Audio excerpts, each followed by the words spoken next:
Bermuda after the Second World War was an island facing change. The troops were home from years of fighting, and the world at large was never to be the same again. The huge influx of American troops and machinery during the war had altered the face and feel of the island immeasurably. Now Bermudians embarked on their own journey of change that formed the society we know today. Tranquil Bermuda had little idea what a roller coaster ride it was about to take on the road to the modern world. More than anything, transport was to herald the transformation.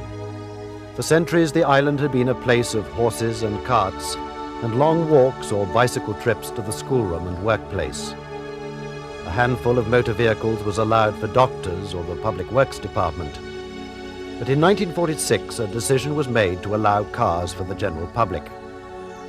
Suddenly, quiet country lanes throbbed to the sound of motor engines as Bermudians explored their new freedom to move quickly around the island. They found the East End vibrant with the sprawling American military base at St. David's. At the West End, the Royal Naval Dockyard was busier than ever, a community in itself known to locals as Little England. Up to 1,000 Bermudians worked at the dockyard, helping the British Navy look after its warships. The dockyard had its own shops and cinema, a school and medical facilities. It also provided an enviable apprenticeship scheme, which over the years taught the trades to hundreds of Bermudians. They became shipwrights, fitters, mechanics, masons, plumbers, carpenters, and many went on to use those skills in their own companies around the island. Busy as it was, the dockyard too was about to experience traumatic change. Its use was limited in a world no longer at war, and in 1951 the Royal Navy shut down the operation. For the West End, the decision was disastrous. The Navy sent the remaining apprentices to England to finish their training, but hundreds of other Bermudians lost their jobs and gradually moved their families closer to Hamilton in search of work. As the dockyard fell silent, Sands reverted to the quiet country parish it once was. The military again reshaped local life when the British Army garrison was finally withdrawn in 1957, after 256 years. For generations, British soldiers had mingled and often intermarried with locals. Suddenly they were gone, leaving empty the huge Prospect camp in Devonshire. Not so at St. David's, where the Americans picked up the pace of their military activities. By the 1950s, World War had been replaced by a sinister Cold War between the West and the Soviet bloc. Once again, Bermuda became an important part of the free world's defenses, this time as a refueling station for American nuclear bombers. Clandestine aircraft flew missions from Bermuda to support US Polaris nuclear submarines, which also were supplied at bases on the island. The Americans set up a secretive electronic listening post at Tudor Hill in Southampton, as did the Canadian military in Somerset to eavesdrop on Soviet submarines operating in the Atlantic.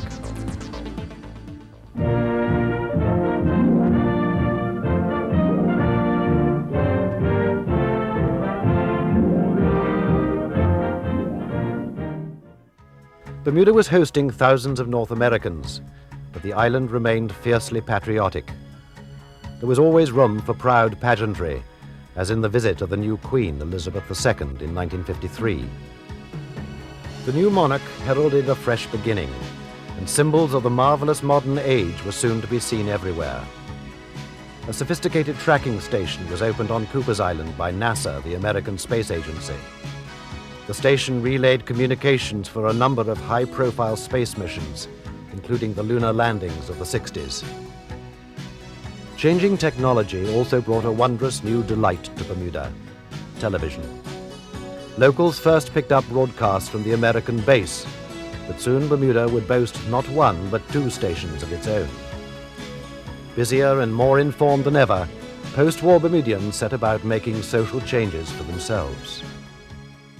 By 1944, women of property had achieved the vote, and just 4 years later, Bermudians elected their first two women members of Parliament, Hilda Aiken, followed by Edna Watson. The black community was also demanding equal rights. In the 50s, racial segregation existed in the civil service and schools. Plural voting gave whites the balance of power, and in hotels and restaurants, white visitors and their dollars were welcome. But under the 1930 Hotel and Innkeepers Act, blacks and Jews were not. As early as 1946, one of the first to confront the problem was Trinidad-born Dr. Edgar Fitzgerald Gordon, a firebrand physician who made as many enemies as he did friends. As president of the Bermuda Workers' Association, later the Bermuda Industrial Union, and member of the Colonial Parliament for St. George's, he was outraged by social conditions in his adopted island. Gordon organized a petition demanding a review of Bermuda's human rights and presented it to the British government. The colonial secretary was sympathetic, but no change came about. It is important to remember that a number of born Bermudians did attempt to bring about the type of change that Dr. Gordon was able to have with the Bermuda Workers Association and then later the BRU. Unfortunately, they did not have the mass appeal, the charisma, the talent to attract others to the movement. And so Dr. Gordon, as a fearless man, a very articulate man, well-educated, was able to appeal to the gut level of Bermudians' heart and to articulate all of their concerns in a very meaningful way. And this, of course, led to the formation of the Bermuda Workers Association in 1944, and then the establishment of the Bermuda Industrial Union after Bermuda received its trade union legislation. Eventually, it was a popular movement that led to change. In 1959, a group of blacks known as the Progressive Group duplicated a simple message which they distributed to hundreds of their fellows. Our concern was to change the government, make the franchise universal, and it was that purpose that we got together. We used to form mini governments. All of us assumed different ministries, and we would do our homework. We would work on reports and bring it back and present it to the whole group. So we were a sort of government in waiting. We took our mimeograph circulars and placed them in the clubs. We wrote letters to the key people in Bermuda and the key organizations to inform them of what we planned to do. And we set the date and hoped that it would work, and it did. Black Bermudians responded wholeheartedly. Within 2 weeks, the theater owners submitted and ended segregation. Leading hotels and restaurants quickly followed suit. The day of the beginning of the boycott actually started the night before, when the island was blanketed by posters recommending that this action be taken. The next evening, when people would be normally going to the movies, to our excited surprise, there was a fair gathering of people. Looking back over 40 years now, one can see that those events in June 1959 were really pivotal in terms of the development of Bermuda as we see it developing today. Encouraged by the boycott's success, a group led by Roosevelt Brown, known as the Committee for Universal Adult Suffrage, began campaigning for voting rights for all Bermudians. Another committee was formed, and many of the members of the Progressive Group became a part of it, including myself. A chap by the name of Roosevelt Brown corralled us, I would say, into speaking out against the political system that was anything but democratic. And that meant going from top of the island to the bottom of the island, and I come from Somerset, so it's the top of the island that we went from, to the bottom, St. George's, speaking in various places where we could carry the message, one man, one vote. In Parliament, Wesley Leroy Tucker, the first black appointed to Bermuda's Executive Council, shepherded the campaign through endless meetings in the Assembly. The reason he was important is because, in reality, we can call him the father of the franchise, because it was his committee which laid the foundation for what Roosevelt Brown did later. W.L. Tucker doesn't get a great deal of credit because his committee looked for something far more conservative. And one has to, in a way, recognize what existed in Bermuda at the time. You had syndicate voting, where many people could vote on one piece of land, and you had plural voting, where a person could go from one parish to the other to vote for 4 people. So you had a very sort of restrictive form of voting, so that when W.L. Tucker came along and wanted to get rid of plural voting and syndicate voting, and that's all he was asking for, that was very conservative in terms of universal franchise.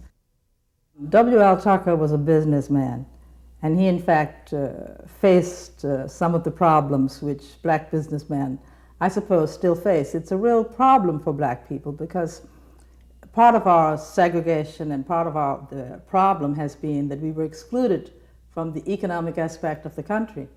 At the same time, if a black person really goes into trying to participate and get a piece of the action, he's very likely to be criticized by the group. And W.L. Tucker fell into this mode to some extent. At last, in 1963, the dream came true when the vote was given to every Bermudian adult over the age of 25 and every British subject who had lived in Bermuda for 3 years. Newly enfranchised Bermudians immediately put their power to work. 1963 was an election year, and with it came the formation of Bermuda's first official political party, the Progressive Labour Party, which picked up 6 seats in the new parliament. 1 year later, the United Bermuda Party was formed in response to the PLP. Its leader was Jack, later Sir Henry Tucker, who realized early that change was inevitable and that ruling whites could survive only by sharing power. Jack Tucker appreciated the pressure for change that was coming and decided that Bermuda would be best off if it accepted it. Bermuda was then on the brink of starting the exempted company business, which has become so important to us today. It was also important that the burgeoning tourist business not be interrupted by civil strife, which almost certainly would have occurred. And so I think he took the pragmatic point of view that Bermuda should go forward to universal adult suffrage. These were exciting times for politicians. Representatives of both parties met in London to initiate a new constitution. It came into effect in 1967, abolishing the plus vote, a clause which gave property holders an extra vote in elections. The following year, Bermudians voted in the first general election contested by political parties, in which the UBP established control of the House of Assembly. Under the new constitution, Sir Henry Tucker became Bermuda's first government leader. He would hold that post for 3 years before retiring, to be replaced by the island's first black government leader, Sir Edward Richards. This was also a turbulent period for industrial relations. Tensions had been running high for years, and angry workers came close on several occasions to flare-ups with the police. Then in 1965, the anger boiled over during a bitter labor dispute about union representation for the Bermuda Electric Light Company. On February the 1st, in an astonishing outbreak of violence, 17 policemen were injured in a bloody clash with picketers. It was the lowest point in Bermuda's labor relations history. Disputes aside, Bermuda's economy was doing well. After the war, the island turned again to tourism, promising a unique slice of British serenity just a short hop from America. Wartime military service had claimed many of Bermuda's regular cruise ships, but the door was now open for a boom in arrivals by air. In 1946, the first commercial flights were allowed at the Kindley Field military base, and they quickly overtook the older, slower flying boat connections to Darrell's Island. By the 50s and 60s, tourism was in full swing, pumping money into the local economy and creating many jobs. Most visitors were from the eastern seaboard of the United States, but tourists from further afield began taking advantage of new air services to Bermuda, and arrivals' numbers soared. The civil air terminal, later renamed Bermuda International Airport, was revamped and extended to meet the demand. Eventually, cruise ship fleets were again built up and began a boom period of their own. After the mid-1960s, when tourist arrivals had already passed 200,000 a year, large new hotels like the Southampton Princess sprang up to meet the demand. American students from East Coast colleges also visited in their thousands during the spirited annual college weeks. For many, it was their first experience of Bermuda, and they liked the holiday island so much they returned for honeymoons and regular family vacations. With the rise in tourism, Bermuda's businesses flourished. Local merchants enjoyed a heyday supplying the visitors' needs, and local banks prospered by servicing the merchants. The Bank of Bermuda and the Bank of N.T. Barterfield developed into powerful institutions and began opening offices in overseas markets like Europe and the Far East. The Bermuda Commercial Bank, which originated as a retail bank, now caters solely to international business. At home, money was on everyone's minds in 1970 when the island went over to decimal dollars. The old British system of pounds, shillings and pence was dropped and replaced with Bermuda's first currency of its own. With prosperity came a new responsibility towards Bermuda's heritage and the arts. The Bermuda National Trust was set up in 1970 to safeguard open spaces and the island's unique architecture. A summer performing arts festival was launched by the Bermuda Arts Council, giving way in the mid-70s to an international winter program, the Bermuda Festival, which still enjoys great success today. There was also renewed responsibility for the environment, with the government acting to prevent overfishing and damage to the coral reef. MPs were following a long tradition of concern for Bermuda's nature. As early as 1903, Bermudian and American scientists set up a biological station in Flats Village at the old Frascati Hotel. Over the years, many famous scientists carried out their work either in Bermuda or its surrounding waters. Dr. William Beebe spent many years in Bermuda and used the island as a base for studying marine life, and for his record-breaking bathysphere dive in 1934, half a mile beneath the surface. Unfortunately, no scientist was able to predict the catastrophic scale insect blight, which began decimating Bermuda's cedar trees in the 1940s.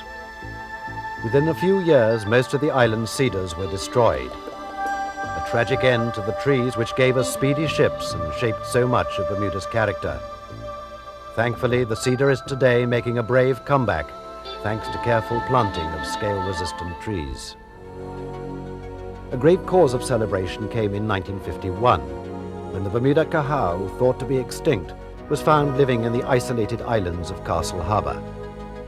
Just 10 years later, biologist David Wingate set up the Nonsuch Island Nature Reserve to study and protect not only the cahao, but all of Bermuda's wildlife, a living laboratory of the island's indigenous flora and fauna. Nonsuch has remained an essential oasis for nature against the problems of the modern world. Back at the biostation, now a world-class research facility at Ferry Reach, teams have carried out many innovative programs over the years.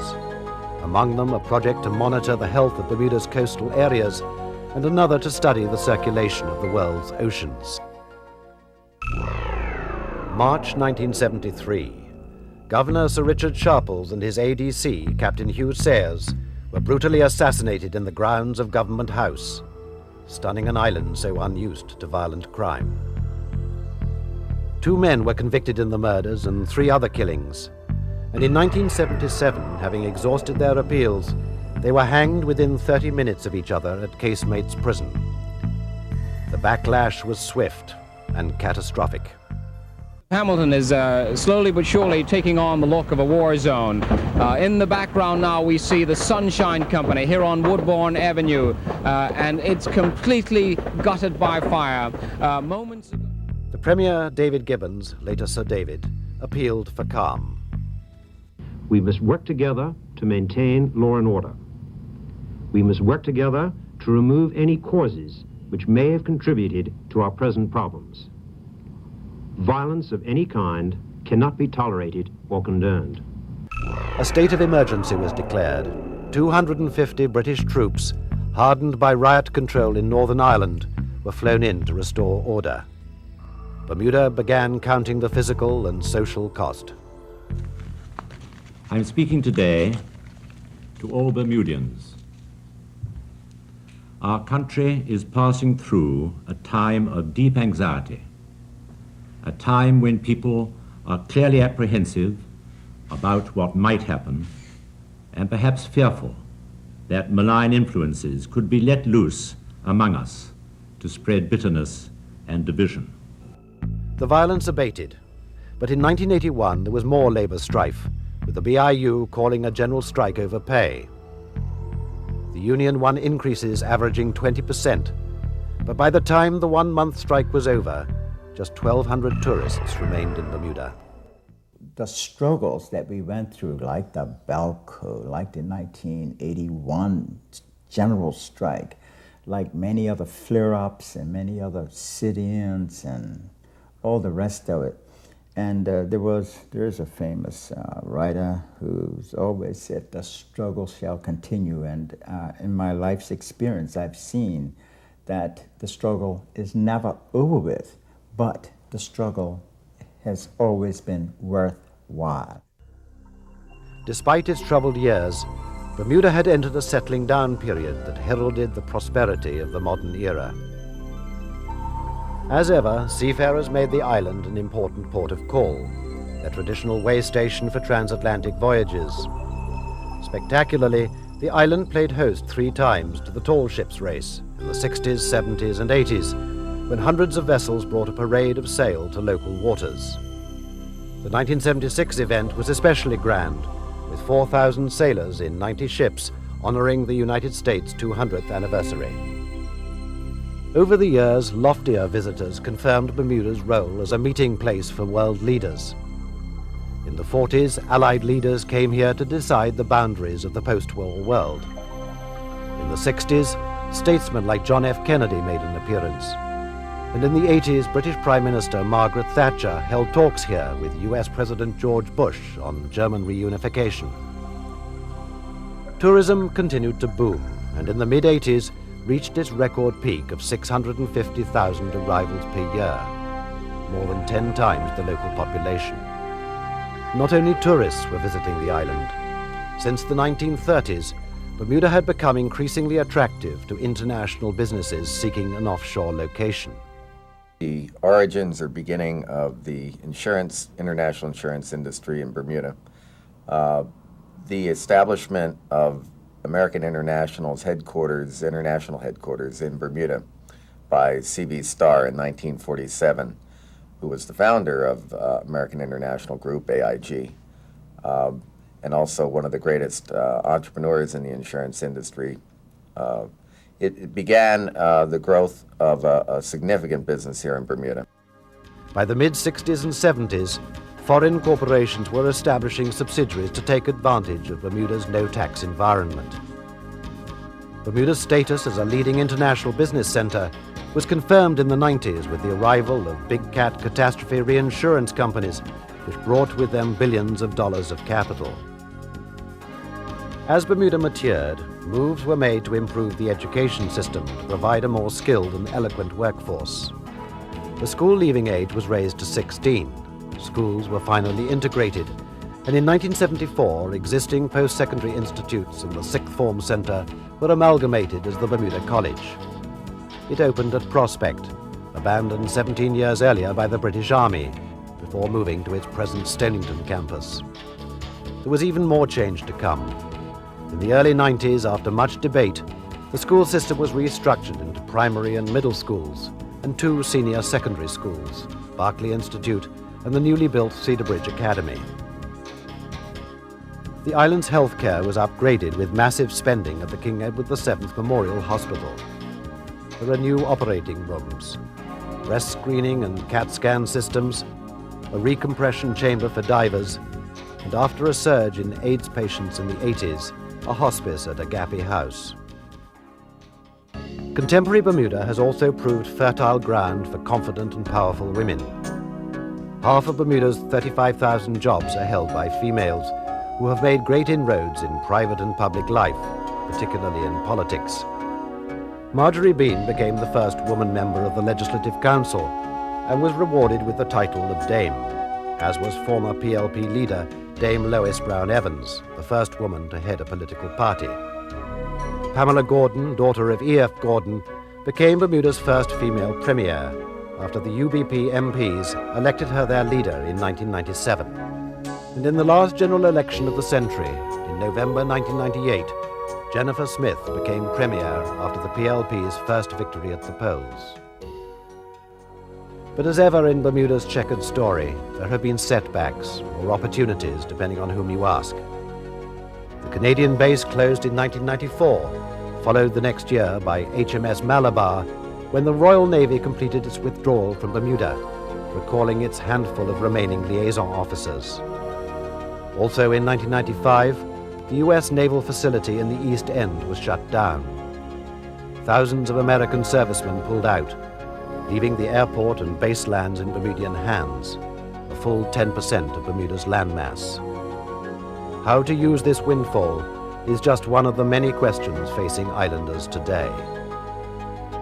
Bermuda has come a long way in its first 4 centuries of human habitation. The island has become a powerhouse of drive and ambition, yet it is challenged by new social problems like overcrowding, noise pollution, drug abuse, and some say runaway success.